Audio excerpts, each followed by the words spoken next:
तहरीर असदार चौधरी। नाजरीन, 8 सितंबर 1995 पाकिस्तान के सूबा खैबर पख्तूनख्वा, उस वक्त के सूबा सरहद के शहर कोहाट में एक मामूल की सुबह थी। एक रोज कोहाट शहर के एक दरमियाने दर्जे के ग्रीन नामी होटल में सुबह 6:30 पर 2 गाड़ियां रुकी। एक फौजी स्टाफ कार थी, जबकि दूसरी MN 615 की डॉटसन चेरी लाल रंग की निजी कार थी। दोनों गाड़ियों में से 4 अफराद बरामद हुए। निजी कार से बरामद होने वाले 2 अफराद चेहरों पर दाढ़ियां सजाए फौजी अफसरान थे, जबकि सरकारी गाड़ी में से बरामद होने वाले 2 अफराद ड्राइवर थे।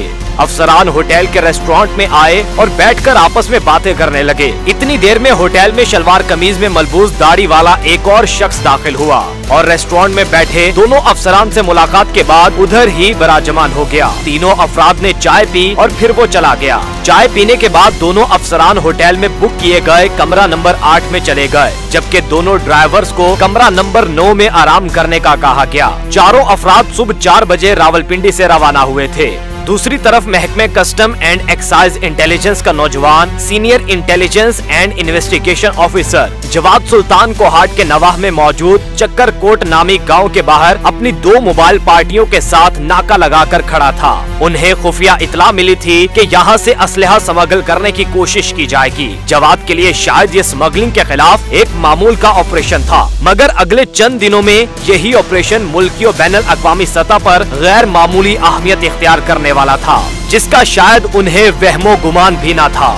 जवाद को वायरलेस पर पैगाम दिया गया कि मज़कूरा मशकूक गाड़ी आ रही है। गाड़ी का नंबर और रंग जो उन्हें और उनकी टीम को पहले ही मालूम था, को देखकर उन्होंने इसका पीछा किया और उसे ग्रीन होटल के बाहर रुकने की थोड़ी देर बाद ही पकड़ लिया। गाड़ी से 2 अफराद बरामद हुए।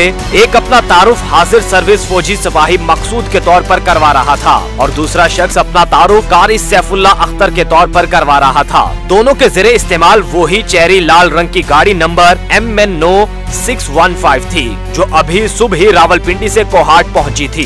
गाड़ी और दोनों मुल्जिमान को फौरी तौर पर सरकारी तहवील में लेकर नामालूम मुकाम पर मुंतकिल कर दिया गया। ये सब बहुत तेजी से हुआ था। दरअसल गिरफ्तार होने वाला एक ड्राइवर सुबह ही अपने साथी ड्राइवर के हमरा फौजी स्टाफ कार में कोहाट पहुंचा था, मगर बाद में उससे इसके ऑफिसर ने रेस्टोरेंट में आने वाले मौलवी साहब के साथ जाने का कहा था। जब कस्टम्स, पुलिस और इंटेलिजेंस हुकाम ने ग्रीन होटल की पार्किंग में छापा मारा तो दूसरा ड्राइवर सारा वाकया देख रहा था। उसने सूरत हाल देखी और फौरी तौर पर होटल की पहली मंजिल पर मौजूद कमरा नंबर 8 में भागते हुए पहुंचा, जहां उसने 2 अफसरान को हवास बाख्ता हालत में इतला दी कि उसका साथी ड्राइवर मकसूद मौलवी साहब के साथ गिरफ्तार हो गया है, जबकि उनकी चेरी लाल रंग की गाड़ी पुलिस वाले साथ ले गए हैं। शायद उस वक्त इतला देने वाले को पुलिस और महकमे कस्टम्स का फर्क मालूम नहीं था, क्योंकि दोनों की वर्दियां आज भी कमोबेश एक जैसी ही होती हैं।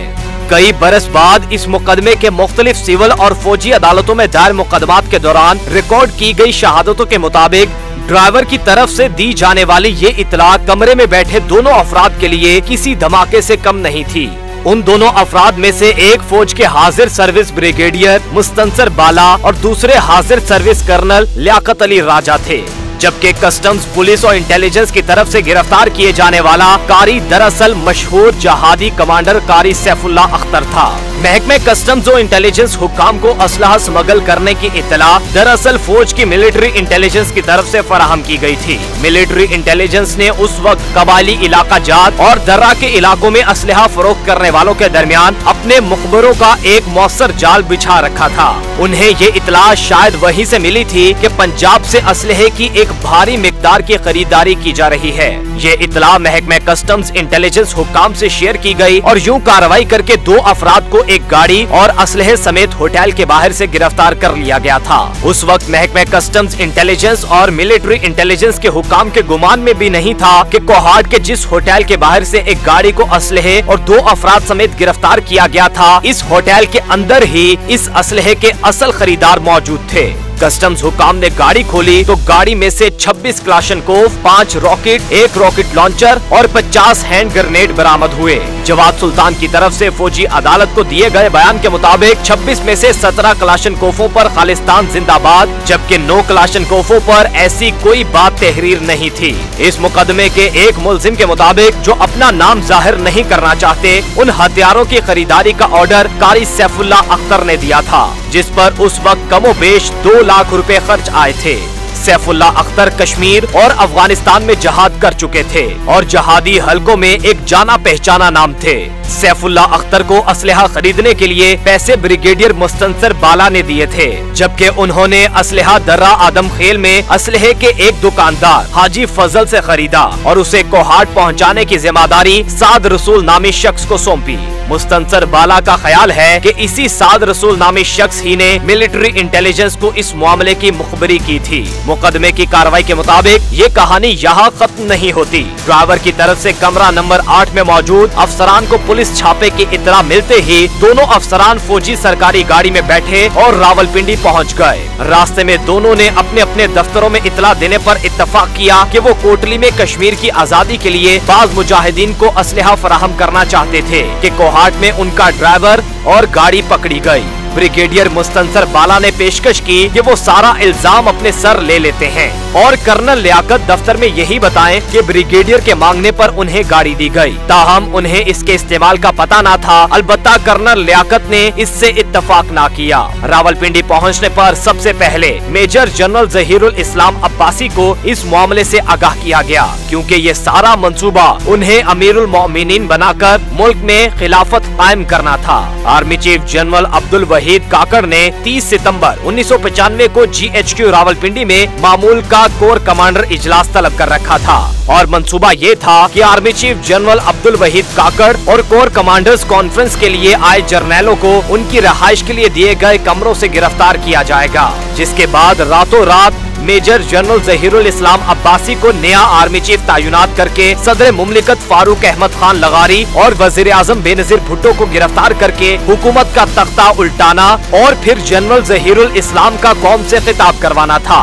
इस मुजविजा खिताब को अदालती रिकॉर्ड का हिस्सा बनाया जा चुका था, जिससे पता चलता है कि इस मकसद के लिए फौजी जवानों के बजाय कश्मीर और अफगानिस्तान में जहाद लड़ने वाले मुजाहिदीन को इस्तेमाल किया जाना था, जिसकी सारी जिम्मेदारी कारी सैफुल्लाह अख्तर को सौंपी गई थी। 30 सितंबर के मंसूबे के लिए लाए जाने वाले असलहे और कारी सैफुल्लाह अख्तर के कोहाट में गिरफ्तारी के बाद सारा मामला चौपट होता नजर आ रहा था। मुस्तंसर बाला और कर्नल लियाकत अली राजा एक बार फिर रावलपिंडी की एक मस्जिद में मेजर जनरल जहीरुल इस्लाम अब्बासी से मिले। कर्नल लियाकत अली राजा की अदालत में दिए गए बयान के मुताबिक इस मुलाकात में जनरल अब्बासी ने कहा कि 30 सितंबर अभी बहुत दूर है, हमें अपना मकसद पूरा करने के लिए कोर कमांडर्स कॉन्फ्रेंस से पहले ही किसी दूसरे मंसूबे की मंसूबाबंदी कर लेनी चाहिए। मैंने उन्हें बताया कि अगर हम कोर कमांडर्स को गोल्फ ग्राउंड में ही बेबस कर देते हैं तब आपके ख्याल में कैसा रहेगा। इस पर जनरल अब्बासी ने मेरी कमर थपथपाते हुए कहा कि नौजवान तुम बहुत बहादुर हो। मुख्तलिफ मंसूबों पर बातें करते सारे अपने अपने घरों को रवाना हो गए। 8 सितंबर की वो रात शायद बगावत का मंसूबा बनाने वाले तमाम किरदारों पर भारी गुजरी होगी। सबको फिक्र थी कि कारी सैफुल्लाह अख्तर कहीं सारे मामले का भांडा ना फोड़ दें। उधर कारी सैफुल्लाह अख्तर जो पहले ही एक तजर्बाकार शख्स थे और ऐसी सूरत हाल से निमटने के तरीकों से आगाह थे, उन्होंने गिरफ्तारी के बाद फौजी हुकाम से पूछगछ के दौरान अपनी जुबान बंद रखी और यही जाहिर किया कि वो ये असलहा कश्मीरी मुजाहिदीन की मदद के लिए खरीद रहे थे।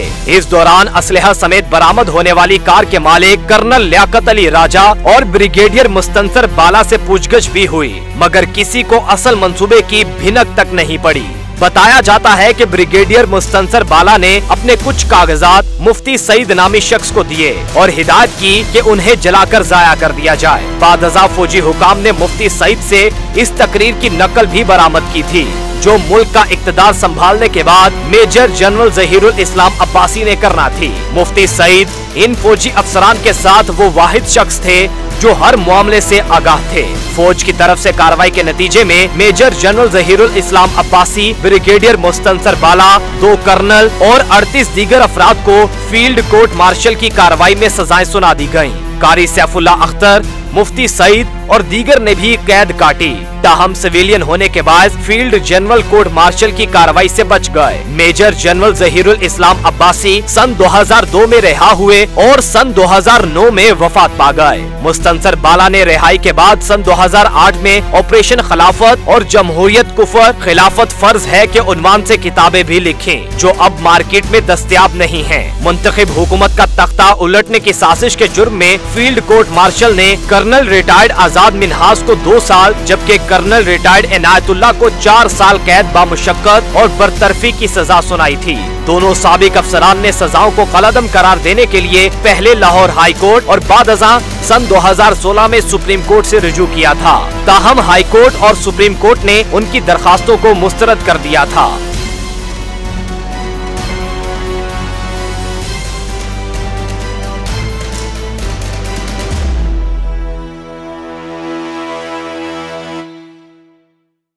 नाजरीन, अगर आपको हमारी ये वीडियो पसंद आई है तो आपसे गुजारिश है कि हमारे चैनल को जरूर सब्सक्राइब करें और बेल आइकन को दबाना मत भूलिए और बेल आइकन के साथ ऑल के ऑप्शन को क्लिक कर लीजिए। इससे आप तक हमारी हर वीडियो फौरी पहुंचेगी। तारीख और सियासत समेत मुख्तलिफ मौज़ूआत की इन वीडियोस पर कड़ी मेहनत होती है, तो इसको शेयर कीजिए, कमेंट कीजिए और हमें अपनी पसंद के मौज़ूआत तजवीज़ भी कीजिए। आपकी राय हमारे लिए अहम है। देखते रहिए इंस्टा न्यूज़ टीवी।